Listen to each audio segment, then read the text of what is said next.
I don't know. I think the problem with being ejectile is that you live for destruction. Yeah, this is the only thing you do is destroy things. Butterscotch Hey, everybody. Welcome to episode 130 of Coffee with Butterscotch, the game dev comedy podcast of Butterscotch Shenanigans. I'm Seth, and I'm the games programmer. I'm Adam, and I guess I make robots and stuff. And this is a show where we talk about life, business, and working in the games industry. And today is December 21, 2017.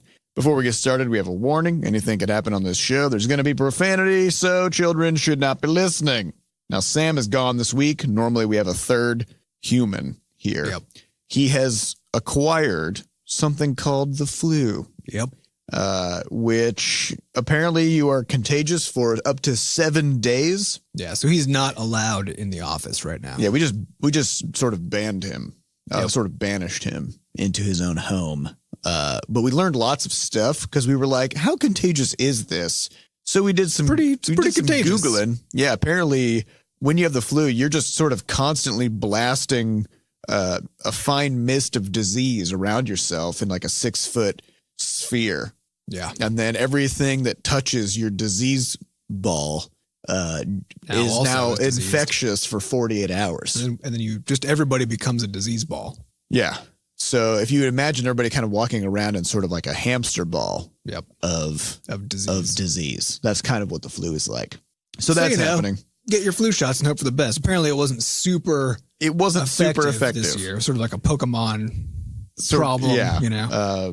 Yeah, we had the wrong type. We got sort of a rock type flu shot this year, but it turned out that the flu was electric. So it wasn't a great combo. Didn't pan out. It's only about 10% effective this year or something like that. But still, if you get your flu shot, there's a good chance that your symptoms will be reduced even if you do catch the flu. So still do it. And a better chance that you don't get the flu, which is a bonus. Yes. And the biggest bonus of all is you've minimized the chance of giving the flu to somebody else and killing them. Yes, that's a good bonus. Bonus. Not having murder on your conscience is a fantastic. Yeah, because the fact is, Sam got the flu from somebody else. Yeah, somebody else. A murderer. Yeah. Well, currently an attempted murderer. We'll see how things go. Yeah. And also, this is our last podcast of the year. We're recording a little bit early because we're all going to be gone next week over the winter break week. Winterween. So we wanted to talk about sort of what's going to be coming down the pipe for next year. Although first we have a couple quick announcements of things that have just happened, which is one, Crashlands is on Linux now. Yeah. As of a few days, 2 days ago. Yeah. So I think there's that one person who listens to our podcast who uses Linux. Yeah. So, hey, buddy, go get your copy now. Hey, Linux friend. So we have that. And then also, Crashlands is now available in Chinese on iOS, GOG, and Steam. We've now gotten the rights to use that translation, and we are good to go. So for our 4 Chinese listeners of the podcast, go get yourself a copy. Yep. We're really serving those niches. Yeah, and if anybody who just wants to see what Crashlands looks like in Chinese, you'll be able to toggle the language. Yeah, you just flip it over. But it might be hard to flip it back. It's going to be hard to flip it back unless you keep track of what the settings are. Yep. Because turns out you can't just sort of intuit your way through reading Chinese. Yeah. Kind of like you can with Spanish, Right. So next year we have, it's going to be 2018. Yeah. Or 20-Greateen. 20. Because it's going to be great. Yeah. Here's what's coming. All right. And also I want to preface our next year's plans discussion with just saying these are targets, not promises. Well, and they're also moving targets. We don't know what's going to happen next year, but this year we've done a lot of infrastructure work and a lot of prep and stuff to get ourselves into a really good position to be able to move super fast next year and do all kinds of badass things. So here are some of the goals that we have for next year. First thing is new website. Yep. Our website front end is currently in WordPress. Yep. Which it is WordPress. I mean, they proudly boast that WordPress powers some ungodly fraction of the internet, which is true. And it does that for a good reason, which is that they've been around for a long time, which always helps. But also it can do just about anything you'd want. But the problem with anything that can do anything that you want, there's a lot of wastage. There's a lot of wastage going on. And so just being able to run this website is actually kind of surprisingly costly. And not in a way where like we can't afford it and we're going bankrupt or anything like that. It's just, it's too slow. It requires a lot of resources just to make it not be slow. And it's very inflexible and rigid. Right. I mean, it has things about it that are flexible, but it's not stuff that we get to just do what we want. It's more that if there's something that exists that somebody else has already thought to do for us, then we can go do that thing. But if we want to say integrate it with our own login system, that's kind of a nightmare. Yep. If we want to make it so that we can land on a custom page that actually isn't in WordPress at all, turns out that's also kind of a nightmare. Yep. So we just got a couple options here. One was to say, let's just make a new website that's kind of has different stuff on it, leave the current one intact, and have it just kind of be what it was, right? It's just kind of a place where you can go read about the studio. But then that's confusing. That's confusing. And in fact, we already have stuff kind of just spread across the entire web because we got our forums in one place. We got our website in another place. We got crashlands.net kind of off floating around sitting by itself. We now have scufflebuddies.com, right? Just things are everywhere. It's just getting out of control. It's just out of control. And so the goal is to bring everything back to one place. And in the past, we're a bootstrap studio. We did things that made sense at the time that we did them because there was no better way. And that included, we didn't even know why we had a website. We're just like, people have these. People have these, right? Right. And we went with the free thing. Back when we did this was Blogger. Almost 6 years ago now, right? That was basically Blogger and WordPress were the options. And so just happened to be Blogger at the time. We eventually migrated to WordPress. Because we had Google accounts. Yeah, exactly. Right? So you just go with what you know, and again, go with what's free because we were bootstrapping. But that meant that informed what we used the website for. It was basically just used as kind of a blog. And at that time too, we were doing this really kind of frequent open development kind of a model where we'd be talking about what we're doing. We didn't really know how to think about marketing. We didn't have a player base yet. Nobody in the industry gave a shit about what we were talking about either because we hadn't proven anything, right? Yep. So we just kind of had this thing that we just kind of talked on. And over time, it's become, as we've actually had more success, but also found more things that we're doing, like the podcast, multiple games, development versus business development and so on. It just doesn't make any sense to have that all be in one place in a blog anymore. Yeah. So we're gonna just streamline the shit out of this thing. Bring it all into one place, and then that's all going to be now powered by Ruckus. Yes, which is our new Butterscotch ID. It's our Butterscotch ID replacement. Yeah. So our hope is to have this ready by end of January. Yeah. But again, these are targets. Yeah, the target. So another target we have is that a couple episodes ago, we talked about the problem of it's been quite a while since we've launched something. Yeah. A new game specifically. We've launched Crashlands in China and done content patches and stuff, but something fully new. And so we were like, Scuffle Buddies is still a long ways off, probably at least a year of dev. Mm-hmm.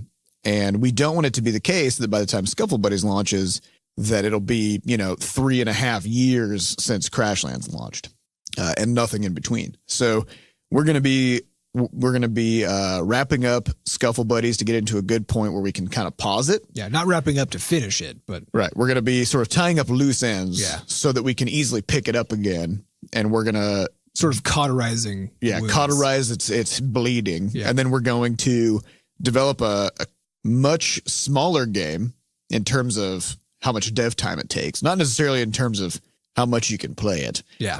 When we say it, I think this confused some of our listeners when we talked about it, because we kind of asked people to give us opinions about, is this a good idea? Would you rather wait less time to get Scuffle Buddies, or get some stuff in the interim that's just not as large in scope? And I think people kind of interpreted this as basically us making another like Roid Rage or something, right? Something that actually feels very small.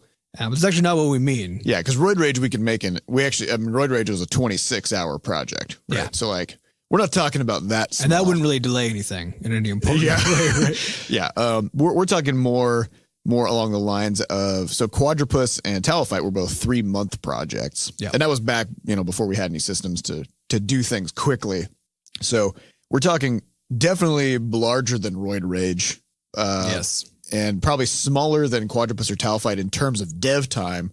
But we're going to be trying to do some experiments with our new web stuff and see if we can put some cool sort of user-generated content features into these kinds of things. So, so we're going to be having more announcements sort of early in the year, next year, about what exactly this project is going to be and what our timelines are. Yeah, because we think we know what we want it to be. Yeah, we're pretty confident we've kind of got that figured out, but we definitely don't want to say it. We don't want to say it because once we say it, it kind of locks that in. Yeah. But also, I think it's something that it would be much more fun to sort of drop onto people once enough progress has been made that we can show something. So I think that was the thing that happened with Scuffle Buddies, where we didn't really have anything to show, but we were trying to get people excited about it. And I think it'll be a lot more fun. People can't get excited about it, nothing. Yeah, I think it'll be a lot more fun if we basically just have a prototype of the thing running. We've got a video of us playing it or, something. And then just have that kind of suddenly appear like in end of January. Yeah. So basically today, the day that we're recording is a Thursday. It's our last day of the year before the break. And so this is sort of our last Scuffle Buddies day. Then we'll put it on pause and we're going to switch over to working on this new project for a couple months. So we'll have some news. Who knows? But should we say what the goal is for the timeline on that? In terms of how long the game will take? Yeah, when we want it out. Yeah, I mean, we want it out by GDC, which is mid-March. Yep. Which means we have to have basically wrapped up development by end of February. Yeah, we have to have wrapped up development of Core Ruckus. The new website has to be live because Ruckus lives on it. And we'll have to have this new game made, beta tested, fixed, announced with enough time to do all the press stuff to then have it launched by the middle of March. Yeah, but this is also an opportunity for us to experiment with what can we get away with, in terms of our marketing, because and our dev. Yeah. Because we haven't actually, this is something that we had to do in the past all the time with all of our previous games that are now live and launched and exist. It was mostly what can we get away with? What can we not do to make this work? Yeah. And ever since we've sort of scaled up, we've, increased the size of our studio. We have way more resources. We have way more tools at our disposal, which makes us want to go use all of those. But actually, more importantly, it doesn't.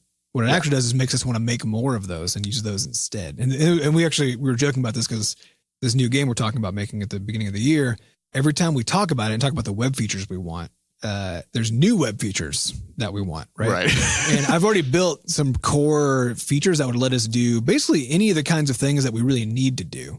But of course, the fact that we can do that gives us ideas for all the other stuff we could also do. Yeah, it's the blurs of tools, which is they make things easy enough that they give you ideas for new things to do, and then you want to do those things. Yeah, you instead. sort of forget you kind of forget about the fact that it's hard to make the tools because you're so excited about how much easier your life is now that the tools exist. Right. We actually found this when we switched to we tried to use Spine to make the bosses in Crashlands, and the Baconweed Fairy turned out was our first boss that we made.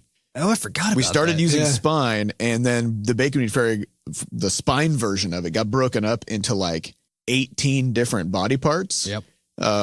Just because of the fact that like once you can do this crazy bone animation, then she was animated pretty spectacularly. Yeah. Though. And then your standards go up for like, well, what does it mean for a thing to look good with its animations? And then you don't end up saving time. You end up oftentimes spending more time.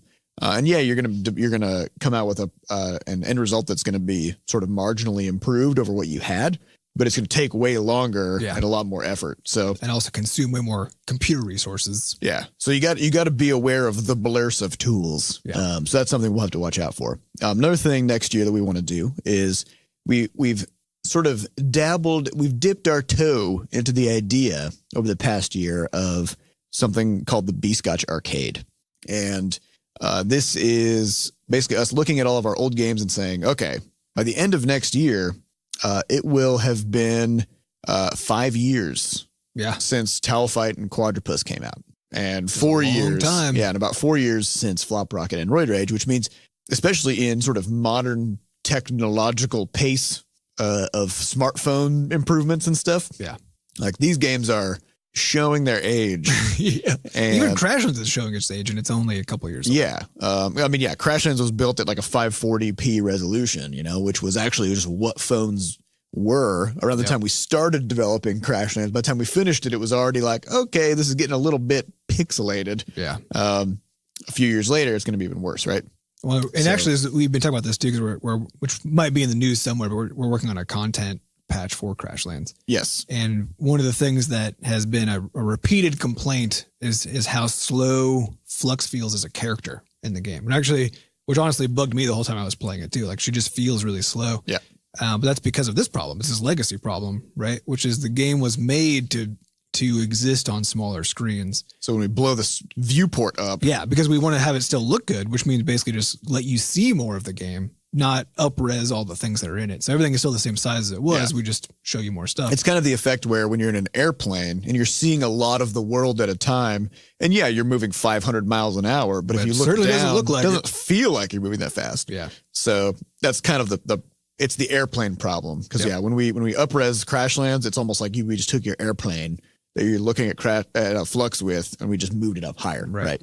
So our old games are kind of in a spot where they could probably use some touch-ups, and not only that, but we just don't like the fact that they're free to play and laced with ads and microtransactions and other bullshit. And they don't make enough money for that to be worth it.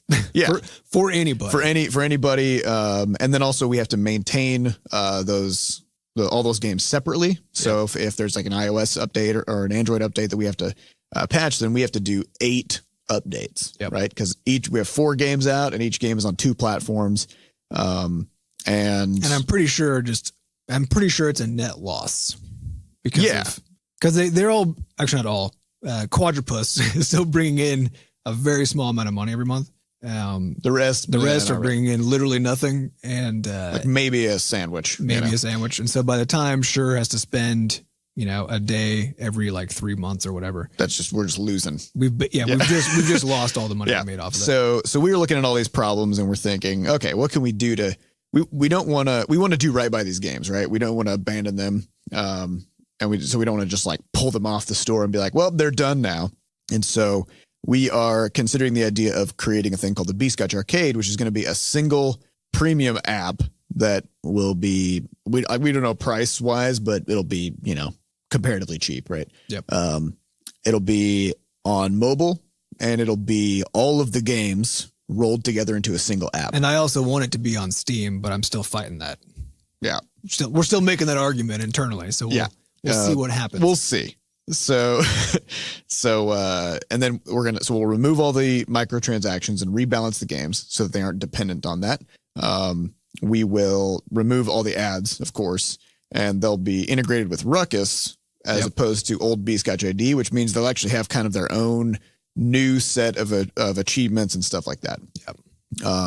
So it's the difficulty that we have to figure out is how do we reconcile sort of old stuff, so cross-platform things with Crashlands, and there's a lot of challenges that come into that. And then we're also considering even rolling in a couple even more legacy games. Yeah.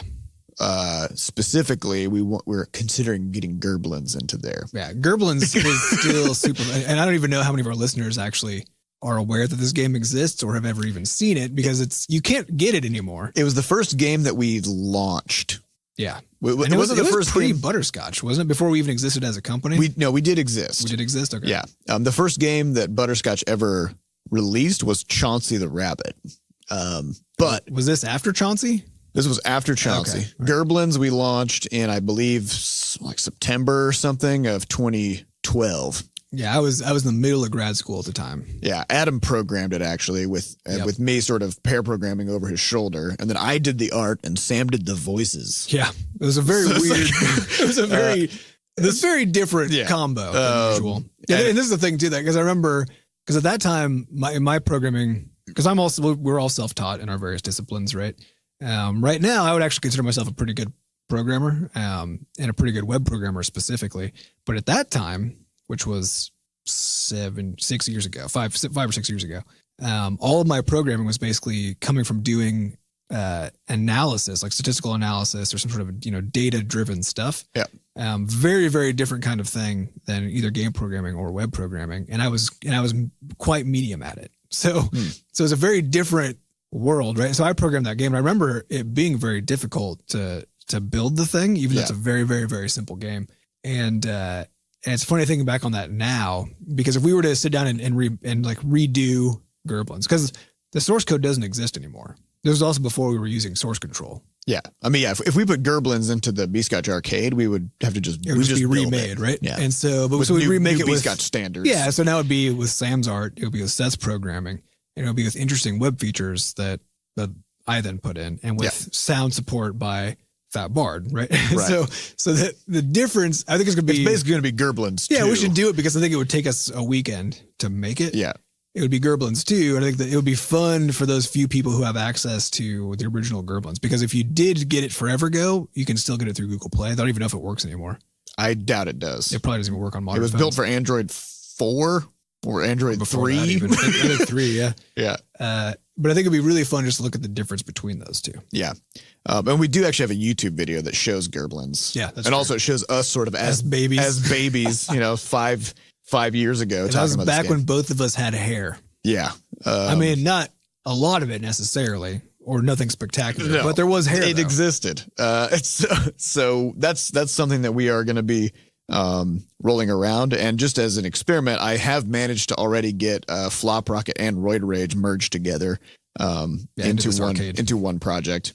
And so that's kind of something that's just sizzling on the back burner as like a weekend project and stuff like that. So we'll see if this thing happens. Yeah, I think it's going to be a fun. I mean, the goal next year is we've now gone, as I said, basically 2 years without a launch.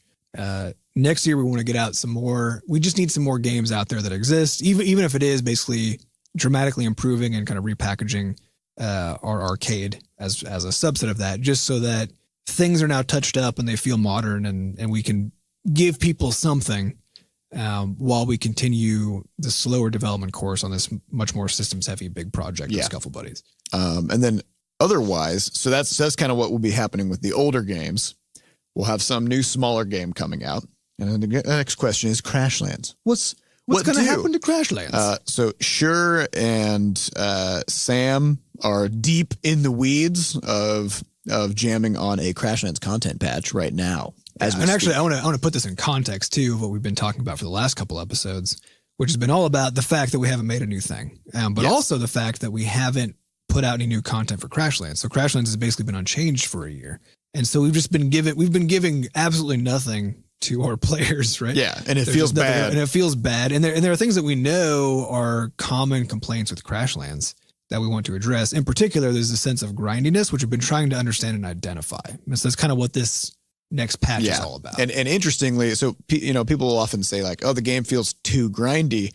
So we actually, just to see what happened, we just reduced the grindiness, right? Because like grindiness is basically saying like, I'm spending a lot of time getting a bunch of materials. Yeah.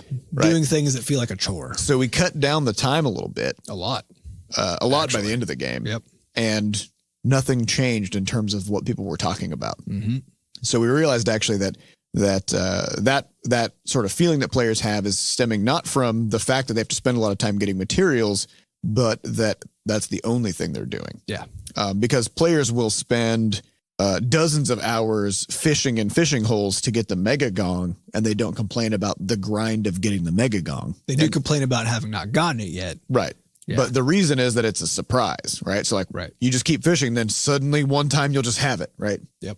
So we realized that we need to kind of rethink our approach with some of the recipes and some of the systems in the game to add more surprises into the just general sort of world exploration. Well, yeah, it's both surprise and the ability to feel like you're making a conscious decision, because that's the other part of the game that we all knew was a problem, which is that the progression is all quite linear. Yeah. And so there's not a lot of choice to be made. And because of how limited some of the systems are in terms of, how you prepare for combat and like your hotbar and all this stuff, it doesn't actually, even though we actually give you plenty of stuff to choose from, it doesn't really feel like you have a choice still. Yeah. And so we won't talk about exact specifics of what the patch will contain, but the goal is to try to fix. The goal is to fix that. And so I'll just say kind of, we are looking at what we can do with how weapons feel, and trying to make more meaningful player choice when it comes to like, what weapon are you using? You're using a hammer, an axe, or a sword, and why? We're taking a hard repass on the trinkets and the gadgets and the hotbar, and trying to figure out ways we can modify these things to make it so that you can make bigger decisions about what kind of a play style you want to have. Yeah, and have that be more meaningful, because right now, even if you do sort of go, towards fire or damage reflect or whatever, it doesn't really feel like there's that big of a difference between those. Yeah. And the other problem there is, of course, if you go really heavy into, say, damage reflect, and then you come across an opponent that for some reason doesn't work well with, well, that's just what you got now. Yep. Right. Yep. So you're just kind of stuck in whatever you have to lie in whatever bed you made, you know? So we want to give more player options there. So we'll be having some more information about that early next year. So those are kind of some of the big things that we have coming down the pipe ourselves. But I think another thing we need to do, so for this last episode of the year, is let's have some wild speculation about. Yeah, this is the responsible thing. This is the responsible thing to do. We kind of think of ourselves as sort of a news organization. Yeah. Right. And so, and like any responsible news organization, it's time to just make ridiculous claims about what's going to happen based on essentially no information whatsoever. Right. As if it were possible to predict the future in any way, shape, or form, or as if it was ever possible that could happen. Yeah. Because we know, because of confirmation bias, that no matter how many wrong guesses we make, if we make one right one, then we will be seen as sages. We're gonna seem like Nostradamus. Yep. Butterscotch Stradamus, as Sam says. So here are some of the things that are definitely going to happen next year. All right. So first, the game I Can't Believe It's Not Gambling. Yeah. Doing great on Steam. Obviously, this is going to embolden Electronic Arts, and they're going to launch Star Wars Battlefront 3 next year. Probably in June or so. Mm-hmm. Star Wars Battlefront 3 is going to be simply a black screen with a loot box on it, and you're going to wave a lightsaber at the loot box, and just cut it open, and get upgrade parts for your lightsaber and upgrade parts for your loot box. Yep. And you're just going to confront loot boxes of ever increasing HP and damage type resistances, and you got to customize your lightsaber to cut open more loot boxes. Obviously, players will claim to hate this and then go out to buy it and still spend money anyway. Yeah. Yep. Which will actually lead to one of EA's best years just on record. Yep. So that's going to happen. Phones are now going to become completely circular next year. So okay. I mean, I was actually expecting completely ovular. It's going straight to circle. Apple is going to rebrand the next iPhone. It's going to be the iPhone Puck. It's just going to be a sort of a disc. Sort of like a Nest thermostat. Yeah, because they saw how people responded to the fact that they removed buttons, that they removed the corners, and they were like, you know what? Fuck edges. We're just going to go right to circles. No, I mean, and I hate to disagree with your prediction, but I think it's not a prediction. This is just what's going to happen. The expected fact, right? But that actually goes against a particular trend, which is the ever increasing aspect ratio, which is why I would predict that it's not that we're going to the corner radius is going to increase, and the aspect ratio is also going to increase. Yeah. So we're going to have these very wide elliptical. They're going to be capsule shaped. Yeah. So they're going to be really long and skinny. Yep. But with only top and bottom edges, or I should say left and right edges, and then just a sort of a circular top and bottom. Right. Yeah, that does make sense. Yeah, so that's my guess. So that's going to happen. And then, of course, your phone will no longer have buttons of any kind. Correct. As well as a keyboard. Everything is going to go off of facial recognition. Yep. So you're going to type by simply gazing upon your phone. And it will try to predict what it is. It will try to predict your intent sort of based on your micro expressions. Yep. Right. So that's going to happen because, machine learning. Also, next year is going to be the year where virtual reality finally actually becomes a thing. Yep. So we saw this in 1995. Sony saw it 2 years ago. Yeah. So companies were making virtual reality. We had the Virtual Boy in 1993 or whatever. Everybody wanted it. Virtual reality made a big push in the late 90s, and then again in the early 2000s, then in the late 2000s, and then 5 years ago, and now today. But for some reason, next year it's just going to happen all of a sudden. Yep. Everybody's going to have VR in their homes. Yep. Nobody's going to leave their house. Even like your local grocery chain. They're going to create a VR sort of shopping experience for you. You basically just walk through this fake store with a cart and you put stuff in it. It records what you put in it. They send a real person through their real store to do the same thing, sort of mirroring what you're doing. Kind of that movie where I think Hugh Jackman is controlled by a teenage boy and goes on a murdering spree. I'm not familiar with this movie. I think it's some video game movie. Was it Hugh Jackman? No, it was the guy who played Leonidas in 300. Different person. Yep. Gerard Butler. They're both person. just completely jacked. So it's, they are both jacked men. So I can see the confusion. So that's going to happen. I mean, it's just going to, people are going to be completely baffled by how crazy of a takeoff VR is going to have. Yep. And all these people who are sinking and, years and years of time into making games for VR and stuff. It's all going to be worth it. They're all going to be like, see, I told you, I knew this was coming. Yep. So that's going to happen. Also, wireless charging is going to be everywhere. So you know how there's those little pads that you put your phone on? Yeah. So people are going to be updating the foundations of their homes just to be those, to be a big wireless charging pad, and it just every device you have will be wireless now. Yeah.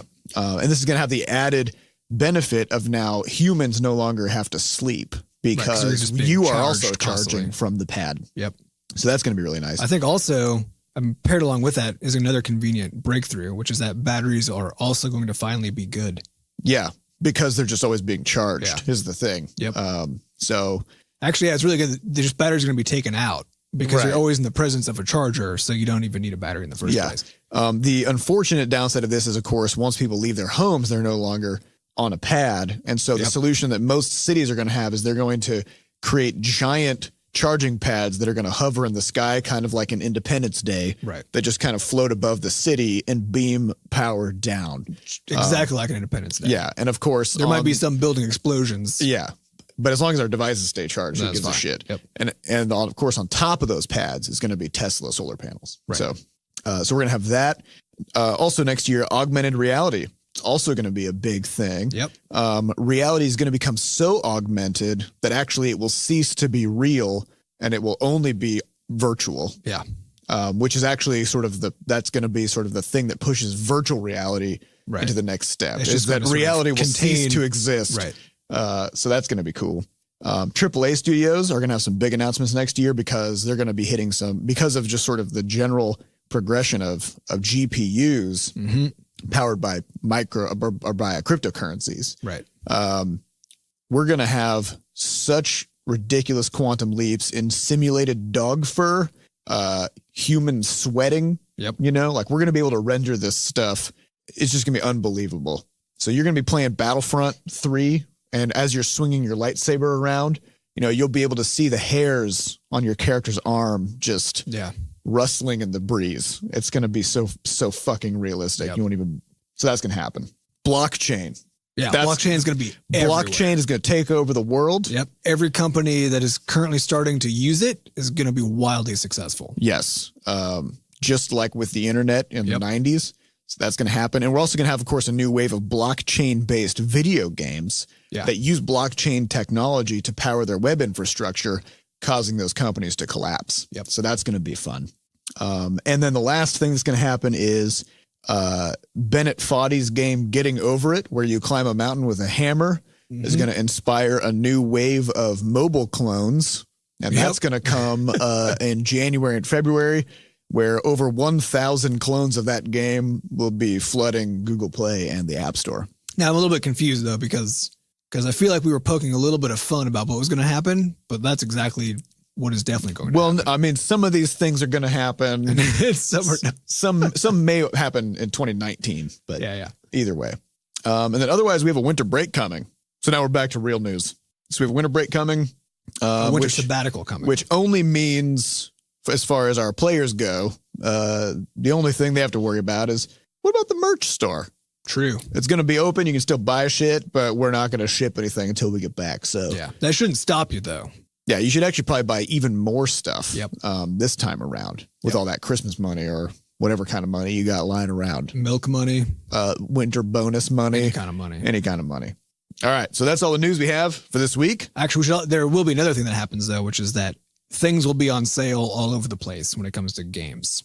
Oh, that's including true. all of our, I guess, including Crashlands. Yeah, so take all that. Because it's the only one you can buy. Yeah, so buy lots of copies of Crashlands, and then also take the savings you got from all these other games that are on sale, go to our merch store, Yep. And spend all that savings on our merch. Yep. All right, let's get on some questions. These questions come from our listeners over at podcast.bscotch.net. So if you'd like to get a question onto a future episode, head on over there, put some stuff in the text box, and hit the submit button. Yep. First question, Giant Muskrat says, if you order pickup from a normally sit-down restaurant, should you tip? If yes, how much? Do you know? This is sort of outside of our wheelhouse in terms of the kinds of stuff that we have knowledge about, but I do have an opinion on it, which is that we've all just agreed in the U.S. anyway that to underpay people in the food industry, people everywhere, but particularly in the food industry. And when you're going out, I think there's something that I always have to sort of remember is that if I'm going out to get food from a restaurant, I'm not buying food, right? I'm paying people to make and give me food and like provide that experience and so right. on. Like, that's why it's called the food service industry. Yeah, right. It's not just, it's a service. It's not you. If you're not a grocery store. Right. It's not a grocery store. So you have to already, when you're like thinking about the cost of food when you're going out to eat, you just have to already just take into account that you're not just buying food, you're paying for a service. And you also know that restaurant, no matter how good it is competing with all the other restaurants, which again, we've collectively agreed should underpay everybody. Right. And so that's just what we do. Because that's what we do. So you just guarantee that all those people they're just not being paid the way that they ought to be. So when it comes to tips, I don't actually treat tips as a way to sort of incentivize good behavior on the part of employees. To me, like that's just you're just righting a wrong. Yeah, exactly. You're righting a wrong, right? Because bad employees should just be fired. They shouldn't be paid worse, right? True. And good employees should just be paid well, not paid well based on the whims of customers, right? Right. So for me, like I just see it as basically the cost of my food is just 20% higher than is listed, right? Right. And that's the service charge, right? Which isn't because people are bringing me food. It isn't because my waiter's a good waiter. It's because everybody is being underpaid in the restaurant. And so I just have to factor in that. That's a good point. There's just a higher cost to that. There is a restaurant, I think in New York City that made the news, maybe it was last year, because they just decided to not allow patrons to tip. Yep. And they just also decided to pay their staff appropriately. Right. And this made news. Yeah.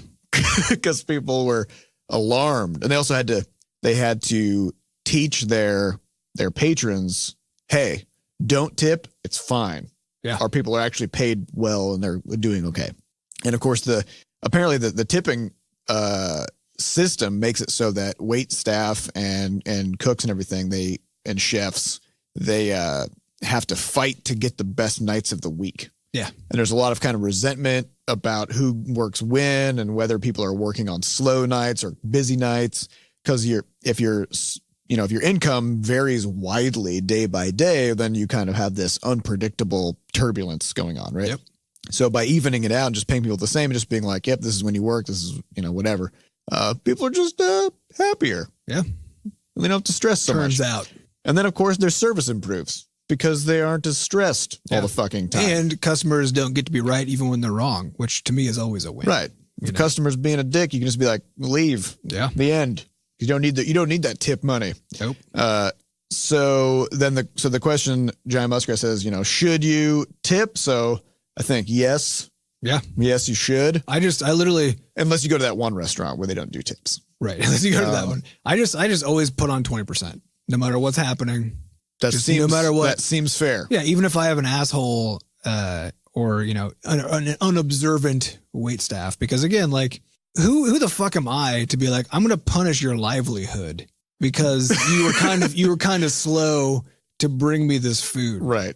I'm at a sit down restaurant anyway. I'm not like in a huge. I got all the time in the world, like if I was in a rush, I'd be throwing a hot pocket. Yeah, but I mean, just imagine you being in some other industry, like you just being at your normal job, right? If you make a mistake, like when you're at work, and so say like in the case of the restaurant, basically it's like them bringing you the wrong order or something, right? You're gonna penalize the livelihood of that person because they just brought. Well, this is how performance bonuses work, right? Yeah. It's you suppress someone's baseline salary, right? You're like, if you're good, then you can have the rest of your salary, right? Right. which I don't really like the dynamic that creates between people. But it's just gross. And there's also a lot of research about how people are, how people behave toward sort of motivation systems. Yeah. And how once you tie a person's performance to some external factor, like a bonus or a tip or whatever, then it actually becomes more difficult for that person to be motivated to do that thing through their own internal volition. Yeah. Well, actually, I see this especially at places that are heavy, that make a lot of their money on the booze side of things, right? Because I don't buy booze when I go out because the surcharge on that is so fucking enormous already, and then I got to pay my 20% surcharge on top of that, right? So I don't drink when I'm out, but that's of course where restaurants and therefore their wait staff actually make the most money, right? Because just the cost of your entree is the same as the cost of your fucking drink, right? Right. So because of that, then I've actually there are places that I've been to and places that I really like that I actually don't go to anymore because I could tell that the wait staff were disappointed when I didn't buy drinks. Yeah. The only reason that would happen is because their salary, their livelihood is coupled to whether or not I buy drinks. Yep. Which is that's just a bad experience for everybody, you know? And now you're going to get drunk. You're going to drive home. You're going to crash. Yeah. You're going to kill 35 people. I'm not going to have any money left. Yep. The world is ruined now because of this tipping problem. So I don't know. Tipping is stupid, but since this is where we are, we should, you just have to support your wait staff. Yeah. Just do it. They're just other people. Don't be an asshole. Yeah. All right. Next question comes from Darth Binary. If you could be any Jectile from Talfight 2, what would you be? I have to remember all the Jectiles. All right, so Talfight 2 had like 45 different Jectiles or something like that. There are many. And they range from like chainsaws to praying mantises to there's a Colossus. There's a Colossus. That just like flies out, just smashes the shit out of things. Whale. There's a sloth. Mm-hmm. There's a owl that like body slams things. There's an eagle. Uh-huh. There's a goat that explodes into a tin can bomb. Right. Makes total sense. I would go probably with either the bee or the chainsaw.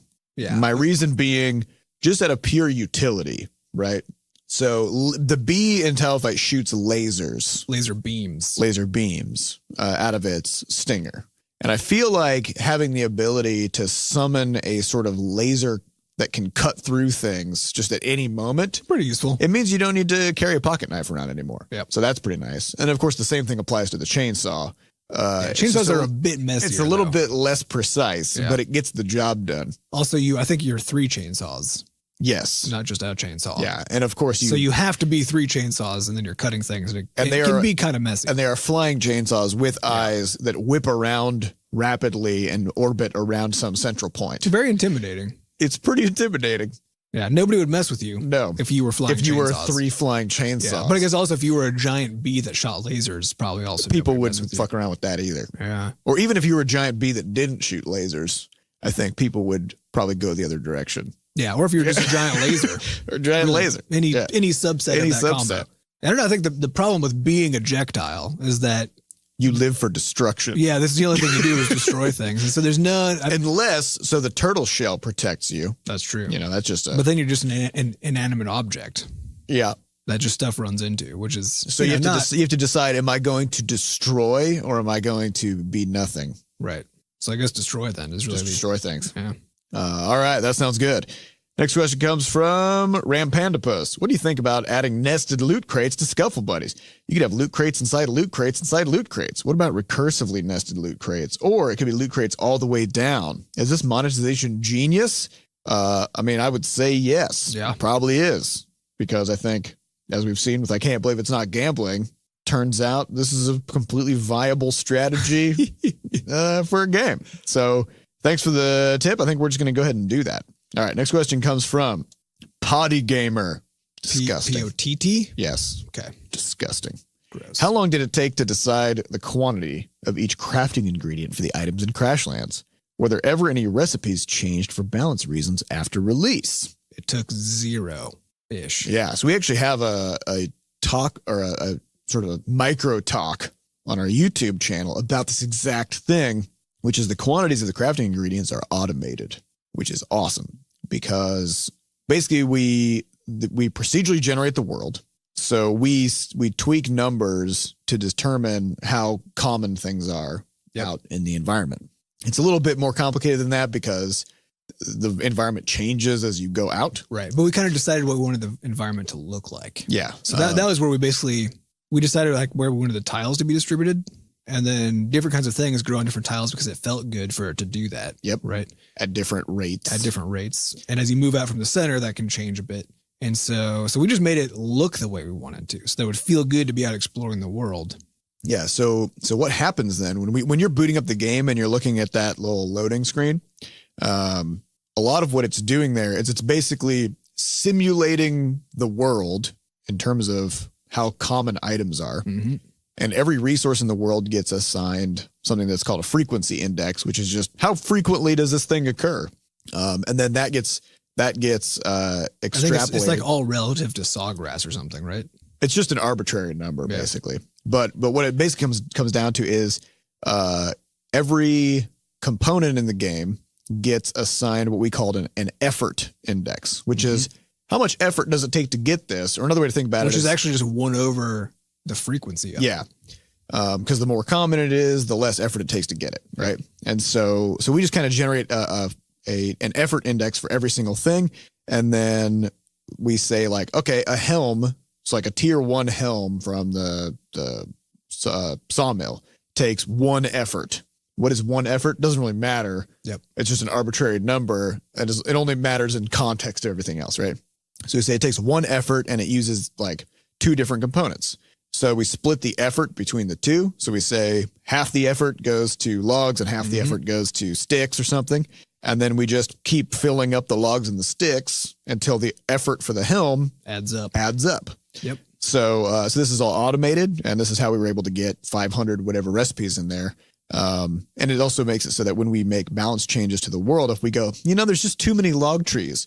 If we knock down the number of log trees, then the required number of logs for everything that uses them will go down. Yep. And then the components for everything else will go up a little bit because now there's room for other things.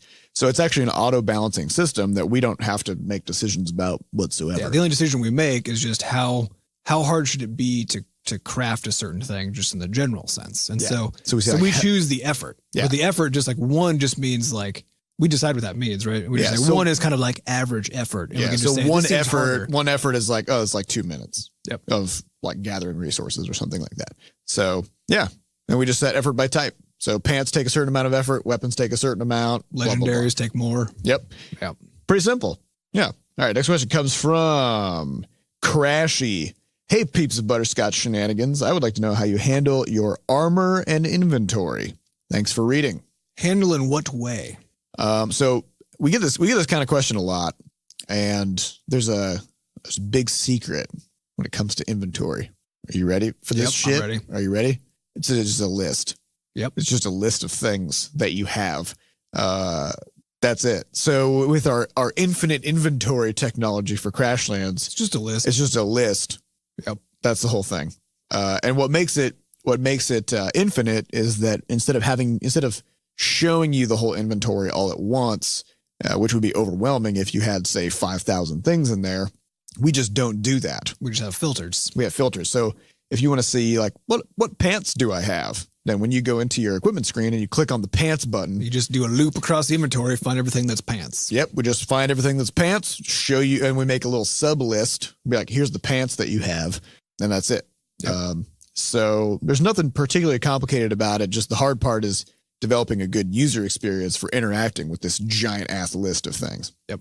And then your equipment, your armor, whatever, that's also a list. Just a list of pieces of armor. Mm-hmm. So, yep. And then we just say, like, for example, slot 0 in that list, otherwise known as the first slot, is like, that's your weapon. And slot 1 is your helm and blah, blah, blah. So we sort of assign types to those slots so that you can't put a weapon in the wrong place. Although the game can handle that. And as Shure is working on the equipment stuff, just this morning, he accidentally shuffled all the equipment into the wrong slots. And then Flux was running around wearing pickaxes as gloves and fishing poles as pants and a wrench as a mask, which is pretty fucking awesome. Yep. But it doesn't really. Yeah, we call this. It's not very flexible. Yeah, we call this graceful failure. Yeah. If you did somehow manage to equip a pickaxe as pants, the game can do this. Yeah.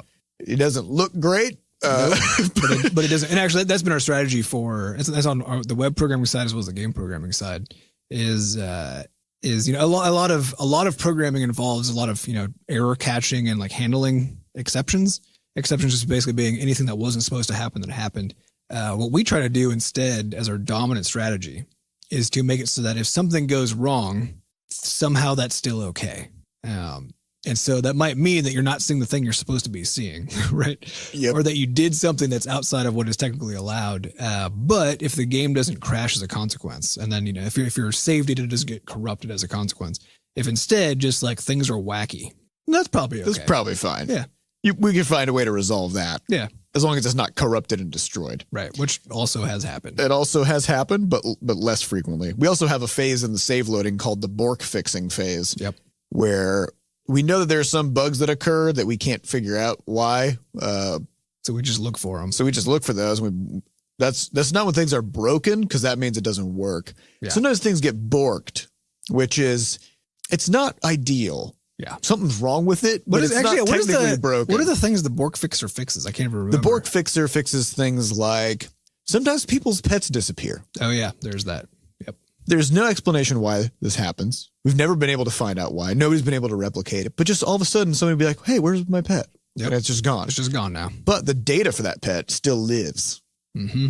It's just the pet itself has left. So it's just gone. So what we do for that is when we do the Bork fixer, we just grab the background data for that pet and we just make a new stable. And we put the pet in that stable and we put the stable into your build mode inventory. Yep. So if your pet disappears, you just reload. So this happens to like 1 out of 1,000 Crash Lands players. Yep. Pet disappears, you load your game, and then now it's in your inventory. Your pet is just hanging out in your inventory, and you just put that stable down, and there's your pet. But part of that worked because we made it so you could just put anything in your inventory.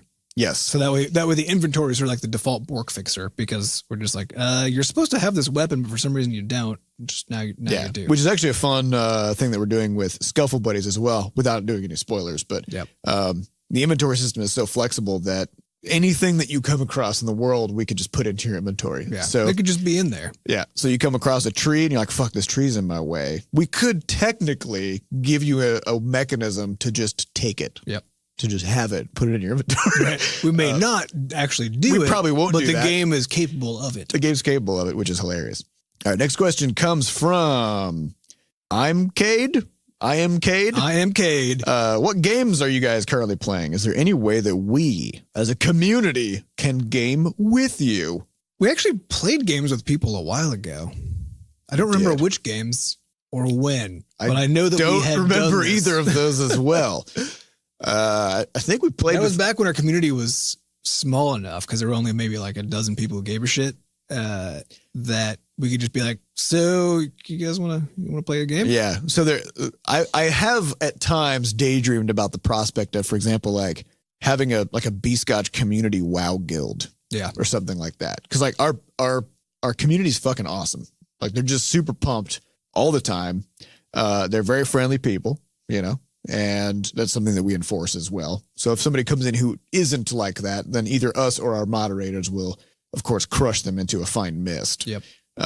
Or paste. Or something gross. Some kind of disgusting human to match the kind of person that they were. Yeah.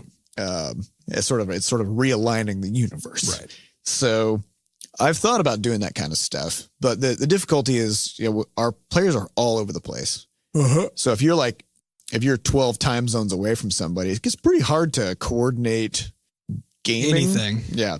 And the other problem is, if we wanted to do something like play Rocket League or whatever, there's not a lot of room. No, that's actually the bigger problem. Yeah. Because there aren't that many games that a lot of people can play and be involved at the same time. That's also a social experience. Yeah. So we would be limited to basically MMOs. Yep. So that we could get everybody in there. Or having to somehow pick people. Yeah. Which is not great. And so the difficulty with MMOs is they tend to, people either love them or hate them. Yeah, I'm not into them personally. Yeah. And then on top of that, there's a pretty wide range of possibilities. So, like if we had a WoW guild, there's the problem of, well, you'd be on a US server or whatever. What about our people in Australia? Yep. Or, they'd have to be like a 500 ping, which sucks. We could also try if we made an Eve group, but then how many of our players actually are into the idea of playing Eve? Probably just me. So yeah, approximately. Yeah. So, but I mean, that's one of the few games where everybody actually could technically just play together, because it's just, you could just have as many people in one place as you want. Right. So I don't know. Maybe we should just make a game that our players can play together. Maybe that makes more sense. Yeah. It is funny how complicated this stuff gets, because we even had this conversation back during this scatter jam of like, when should the thing start? Because our community's around the world, right? And it was a big argument that we had that we never really fully agreed on, of just like, should it start at the same time for everybody, like the same time their time, or the same just time, and back sort of pre Crashlands launch, we were having these like dev chats every few months, right, where we would get on Google Plus or just whatever the tech was at the time, and just chat with people if they had questions, right? And we'd maybe get a couple dozen or so people in there each time. But again, it was the same kind of a problem, which is like, when we do this determines whether people can attend and who can attend. Yeah.